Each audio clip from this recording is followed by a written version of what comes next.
A paz do Senhor, meus irmãos. Na aula anterior finalizamos o tópico Ramastiologia, a doutrina do pecado, e hoje vamos iniciar mais um tópico da teologia sistemática, que é soteriologia, a doutrina da salvação. Nessa aula de hoje vamos falar sobre o que é a salvação, informando aos irmãos que as aulas deste tópico, Ramastiologia, serão baseadas no livro Teologia Sistemática Pentecostal, da editora CPAD. Vamos falar aqui sobre, inicialmente, o que é salvação. A palavra salvação tem significado profundo, e também tem um alcance muito amplo. Salvação é uma milagrosa transformação espiritual operada na alma, na vida e no caráter da pessoa que, pela fé, recebe Jesus como seu único Salvador. A gente não vai citar todas as referências, porque a maioria das referências desse estudo eu coloquei na tela para vocês pesquisarem depois na Bíblia, fazerem as suas próprias anotações. A Bíblia diz o seguinte a respeito daquele que é salvo, Ele é nova criatura. Isso é uma alusão à conversão. E que tudo se fez novo na vida dessa pessoa, Então, se fala de uma nova vida, a chamada regeneração. Não se trata apenas de livramento da condenação do inferno. Quando a gente fala de salvação, a gente não está falando apenas do livramento da condenação do inferno, A salvação abrange os atos e os processos redentores, bem como transformadores da parte de Deus para com o ser humano e também o mundo, a criação, através de Jesus Cristo. Essas transformações, acontecem nesta vida e também na futura. Pessoalmente, ou seja, em relação à pessoa, a salvação que Cristo realiza abrange a regeneração espiritual do crente, aqui e agora, a redenção do corpo do crente, no futuro, e a glorificação integral do crente também no futuro. Então nós temos aqui, a pergunta, como receber a salvação? E também é uma afirmação, como receber a salvação. Há 3 passos necessários para um pecador receber a gloriosa salvação em Cristo. Primeiro, reconhecer mediante o Evangelho que é pecador.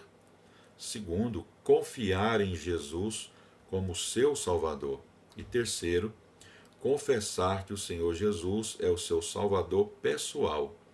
Romanos 10, versículo 10 diz: visto que com a boca se faz confissão para a salvação.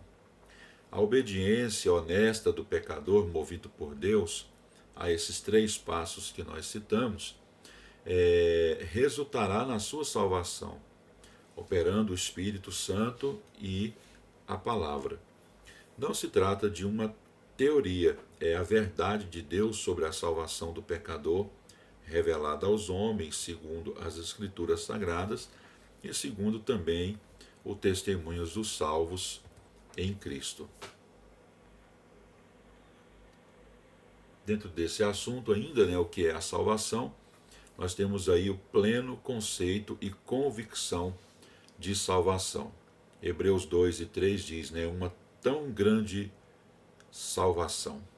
Essa expressão diz respeito às riquezas imensuráveis da salvação, às bênçãos subsequentes a ela, à eternidade infinita dela, ao seu alcance imensurável e à sua sublimidade. Se todos nós tivéssemos uma plena visão da salvação, nós teríamos atitudes diferentes no nosso dia a dia. Teríamos tanta alegria, tanta motivação, tanto entusiasmo, tanta convicção, tanto anseio e enlevo pelo céu, que não haveria na terra um só crente descontente, negligente e embaraçado com as coisas desta vida. Também teríamos uma profunda compreensão do que é o céu, e por isso teríamos um desejo imenso de irmos para lá. Visão atrofiada da salvação. Infelizmente, muitos crentes, por terem uma visão atrofiada da salvação, levam uma vida comprometida com o mundo, de maneira negligente, sem amor, sem dedicação e sem uma busca constante, da face de Deus. Bom, quais devem ser os passos normais, de uma vida de um salvo? Regeneração espiritual, plenitude do Espírito Santo, maturidade espiritual e dedicação à obra do Senhor. Vamos aqui ainda falar sobre a necessidade e importância do estudo da soteriologia. A experiência da salvação deve ser seguida de um maior conhecimento da salvação.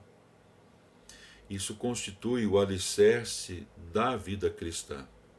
Hebreus capítulo 5, versículo 12 até o 14, enfatiza a importância de buscarmos esse conhecimento da salvação. Esse texto diz o seguinte, Hebreus 5, 12 a 14.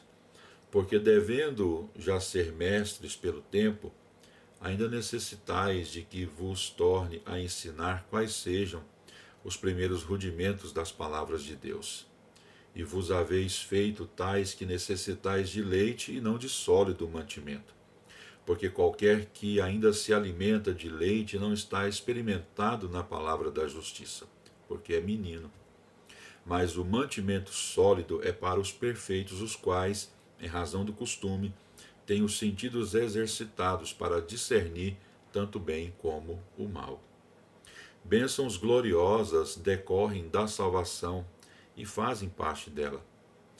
Primeiramente porque somos salvos que experimentamos o batismo com o Espírito Santo, os dons espirituais, o amadurecimento na fé, a chamada para o ministério, entre outras coisas. Em Lucas capítulo 1 e versículo 77 está escrito: para dar ao seu povo conhecimento da salvação na remissão dos seus pecados. Devemos observar que aqui a ênfase recai primeiramente no conhecimento da salvação e não no sentimento da salvação. É, pois, uma necessidade conhecer e prosseguir em conhecer a salvação. Em Apocalipse capítulo 12, versículo 3, o diabo é simbolizado no dragão de 7 cabeças, que indica plenitude de astúcia, enganos, ciladas, maquinações. Isso demonstra que o diabo investe contra a nossa mente, procurando incutir nela dúvidas quanto à salvação, bloqueios para que nós possamos conhecer e compreender a profundidade da salvação. Por isso que é importante, buscarmos estudar, ser orientados pela palavra de Deus sobre a salvação. Bom, vamos falar aqui sobre o valor da sã doutrina. Neste estudo de soteriologia, devemos ter em mente que estamos tomando como base a sã doutrina. De acordo com Tito, capítulo 2, de versículo 1, quando fala sobre a sã doutrina, a palavra sã, lá no grego, higiaino, significa ser saudável, de onde vem a palavra no português higiene, que transmite a ideia de rigidez, saúde, Então a doutrina, ou a soma das doutrinas, quanto à salvação, deve ser, portanto, isenta de falsificação e de contaminação. Nesses últimos dias, seitas e doutrinas falsas vêm contaminando as doutrinas bíblicas da salvação. Por isso que temos que ter cuidado, e valorizarmos a chamada sã doutrina, o estudo correto, das Sagradas Escrituras quanto ao assunto salvação. Em que consiste a salvação? A salvação consiste na resposta afirmativa a 3 perguntas. A salvação é somente o livramento da condenação do pecado? A salvação é somente o livramento do poder do pecado? A salvação é somente o livramento da presença do pecado? Então, a nossa grande salvação em Cristo nos livra da condenação, que outrora era uma realidade, do poder do pecado, pois ele não tem domínio sobre nós, e da presença do pecado, haja vista a nossa glorificação futura. O que não é salvação. Então é importante, ainda nesta introdução à soteriologia, apresentar algumas definições do que não é a salvação em Cristo. Apenas ter uma religião com o nome cristã, apenas frequentar ou tornar-se membro de uma igreja local, apenas ter e ler a Bíblia, apenas professar um credo religioso, apenas praticar boas obras, apenas batizar, apenas participar da ceia do Senhor, apenas ter um bom testemunho. As igrejas cristãs pregam e ensinam tudo isso, A importância, de ter uma religião cristã, de frequentar a igreja, de ler a Bíblia, de professar um credo religioso, a importância de praticar boas obras, a importância do batismo, da ceia, do bom testemunho. Tudo isso a igreja prega, mas a salvação não é apenas isso. Isso nós temos que deixar bem claro, A salvação é muito mais ampla do que as ações, que fazemos enquanto salvos.